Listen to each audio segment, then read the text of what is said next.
नमस्कार मित्रों, महाचिति YouTube channel में एक बार फिर आपका हार्दिक स्वागत है। मैं अभी जहाँ पर हूँ वह एक बहुसांस्कृतिक और बहुभाषिक परिवेश है। बहुत सारी जुबानें आसपास दिख रही हैं, बहुत सारे लहजों में, बहुत सारी शैलियों में लोग अपनी अभिव्यक्ति कर रहे हैं। भारत बहुभाषिक देश तो है ही, इसका हर प्रांत बहुभाषिक है। भाषा के बारे में कई बार इसी आभासी मंच पर आपसे इस प्रकार विचार विनिमय हुआ है कि भाषा एक मनोसामाजिक प्रक्रिया और संरचना है। एक संरचना जन जन के मन में बैठी हुई है और उस संरचना के अंतर्गत व्याकरण, शब्दावली और सामाजिक संदर्भ हैं, और उस मनस्थ संरचना जिसे सस्यूर ने लांग कहा है के आधार पर हम संप्रेषण का कार्य करते हैं, हम भाषा का व्यवहार करते हैं। भाषा का जो व्यवहार करते हैं उसे सस्यूर ने पैरोल कहा है। तो मानसिक स्तर पर संरचना और उसके आधार पर बाह्य व्यवहार, बोलने और सुनने के रूप में इस प्रकार भाषा व्यवहार है। भाषा का जो मुख्य प्रकार्य है, जो इसका आधारभूत फंक्शन है, वह तो संप्रेषण ही है। हम समाज में एक दूसरे से भावों का, विचारों का आदान प्रदान करते हुए जो समाज की व्यवस्था को सुचारू रूप से संचालित कर रहे हैं और एक मनुष्य के रूप में अपनी सार्थकता को निरंतर सिद्ध कर रहे हैं, उसका सबसे बड़ा हेतु भाषा है। भाषा न होती तो कम से कम समाज की इस प्रकार से संरचना न होती, ऐसा लगता है। प्रसिद्ध संरचनावादी चिंतक रोमन जैकोब्सन ने भाषा के प्रकारों का एक प्रकल्प प्रस्तुत किया है, जिसके अंतर्गत 6 प्रकार उन्होंने गिनाए हैं। Referential function, emotive function, cognitive function, poetic function, फैटिक function और मेटालिंगुअल फंक्शन। इसे थोड़ा उदाहरणों के जरिए हम समझते हैं। भाषा का सबसे पहला प्रकार्य रेफरेंशियल, मतलब भाषा संदर्भित करती है, वस्तुओं को, घटनाओं को, स्थितियों को, यहाँ तक कि मानसिक स्थितियों को भी संदर्भित करती है, यानी डिस्क्राइब करती है, वर्णन करती है। हम जैसे कहते हैं कि दिल्ली देश की राजधानी है या भारत में इतनी गरीबी है, तो इस प्रकार से भाषा स्थितियों को, वस्तुओं को संदर्भित करती है। यह रेफरेंशियल फंक्शन है। इमोटिव फंक्शन यानी भावात्मक प्रकार्य। भाषा कई बार तथ्यों को या स्थितियों को निरूपित न करके तथ्यों या स्थितियों के बारे में हमारी भावना को व्यंजित करती है। जैसे हम कहते हैं कि कितना सुंदर दृश्य है, भारत क्या ही सुंदर देश है, भारत सबसे बढ़िया देश है।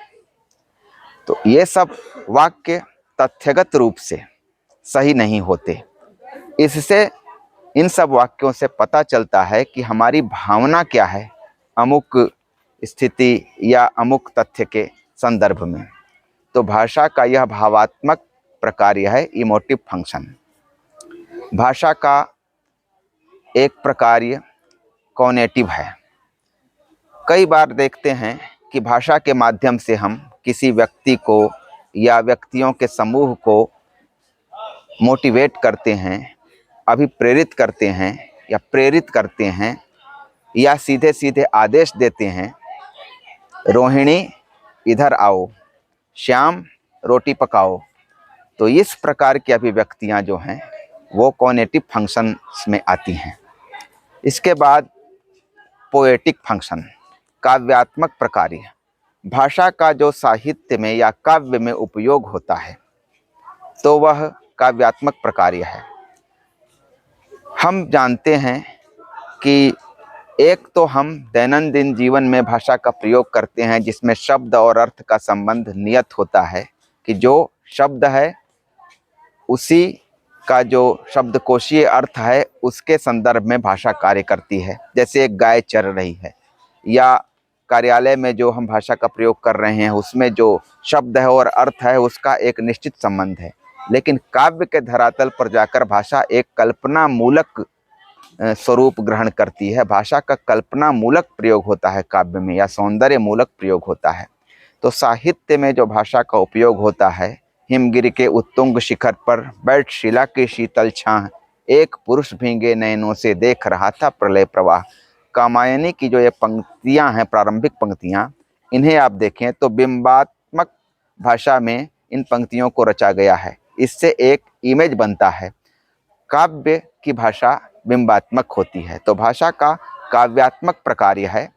भाषा का एक प्रकार्य होता है फैटिक। फैटिक का मतलब है कि भाषा कई बार यूं ही समाज में व्यक्तियों के संबंधों को बनाने में या संबंधों को बनाए रखने में मददगार दिखाई देती है। कई बार हम देखते हैं कि हम किसी से मिलते हैं तो यूं ही पूछते हैं कैसे हो, ना भीतर से हमारी कोई बहुत उस तरह से आंतरिक भावना है, लेकिन हम संबंध बनाए रखने के लिए कैसे हो, नमस्ते, ठीक है, या किसी का कुछ संप्रेषण सुनते हुए हम बीच बीच में अच्छा ये बात है, तुम कहाँ के हो, बताता है कि यहाँ का मैं हूँ, तो कहा जाता है कि बहुत सुंदर जगह है वो। तो ये सब जो हम संबंधों को बनाए रखने के लिए भाषा का उपयोग करते हैं, ये फैटिक फंक्शन है। और भाषा का एक आखिरी फंक्शन रोमन जैकोब्सन के अनुसार मेटालिंगुअल है। मेटालिंगुअल फंक्शन में भाषा जब खुद अपने आप को वर्णित या डिस्क्राइब करती है तो उसे समेटा गया है। जैसे हम भाषा को परिभाषित करें, आचार्य देवेंद्र नाथ शर्मा के शब्दों में, जिसकी सहायता से मनुष्य परस्पर विचार विनिमय या सहयोग करते हैं, उस यादृच्छिक रूढ़ ध्वनि संकेत की प्रणाली को भाषा कहते हैं। तो ये जो भाषा अपनी संरचना या अपनी परिभाषा को व्यक्त कर रही है और इसको व्यक्त करने का भी माध्यम भाषा ही है, तो ये भाषा का मेटालिंगुअल फंक्शन है। तो रोमन जैकोब्सन ने भाषा के प्रकार्य का यह जो षड्धा प्रकार्य का एक मॉडल या प्रकल्प प्रस्तुत किया, इसे मैंने संक्षेप में आपके सामने रखा। और अंत में मैं इतना कहना चाहता हूँ कि इन सभी प्रकार्यों को यदि हम ले लें तो भाषा का मुख्य या आधारभूत प्रकार्य है संप्रेषण। और वह संप्रेषण इसलिए क्योंकि एक तो हम मनुष्य हैं तो मनन करते हैं और व्यक्ति हैं तो अपने को व्यक्त करते हैं। इसके बिना हम अपने को कायम नहीं रह सकते और समाज में रहना है, तो ये संप्रेषण एक बहुत बड़ा हेतु है समाज में रहने के लिए, समाज की संरचना को या समाज की प्रक्रिया को बनाए रखने के लिए। तो भाषा का सबसे बड़ा या सबसे आधारभूत प्रकार्य संप्रेषण है। और ये जो 6 प्रकार्य आपके सामने रखे गए, इन 6 प्रकार्यों को हम एक दृष्टि से देखें तो संप्रेषण जैसे प्रकार्य में ही आ जाते हैं। देवेंद्र नाथ शर्मा की पुस्तक भाषा विज्ञान की भूमिका में भाषा के मुख्य रूप से 4 प्रकार्य दिए हुए हैं: चिंतन, प्रेरण, सूचन और रसन। तो जैकोब्सन का ढांचा लें या देवेंद्र नाथ शर्मा का ढांचा लें, दोनों में कोई मौलिक या तात्विक अंतर नहीं है। वस्तुतः भाषा जो कुछ सत्य है उसको प्रकट करने की दिशा में एक महत्वपूर्ण या अनिवार्य साधन है। और जब हम यह कहते हैं तो ऐसा नहीं भूलना चाहिए कि सत्य को प्रकट करने का मतलब यह भी नहीं है कि केवल वस्तुगत सत्य या मूर्त सत्य, अमूर्त सत्य भी जो आप चिंतन कर रहे हैं वो भी भाषा का प्रकार्य है। उसे प्रकट कर रहे हैं किसी रूप में, भावात्मक स्वरूप में या तथ्यात्मक स्वरूप में, वो भी भाषा का प्रकार्य है। तो कुल मिला के भाषा सत्य को प्रकट करने का साधन है। और सत्य को प्रकट करने का एक दूसरा आयाम यह है कि कभी कभी जिसे लोक में सत्य को छुपाना कहते हैं, जैसे मैं कहीं गिरा, मुझे चोट लगी, तो कहा गया कि आपको चोट लगी, तो मैंने कहा नहीं। ऊपर से लगता है सत्य को छुपाना हुआ, लेकिन ये एक तरह से देखा जाए तो सत्य को छुपाना होते हुए भी सत्य को प्रकट करना हुआ, क्योंकि मैं इस भावना में हूँ कि सामने वाले से अपनी चोट को छुपाऊं। तो यह हमारी एक प्रकार की अभिव्यक्ति ही हुई। तो भाषा अभिव्यक्त करती है सत्य को, ये बात सही है। तो आज भाषा के बारे में इतना ही। जल्द ही कोई नया विषय लेकर मैं आपके समक्ष इस मंच पर उपस्थित होऊंगा। तब तक के लिए नमस्कार।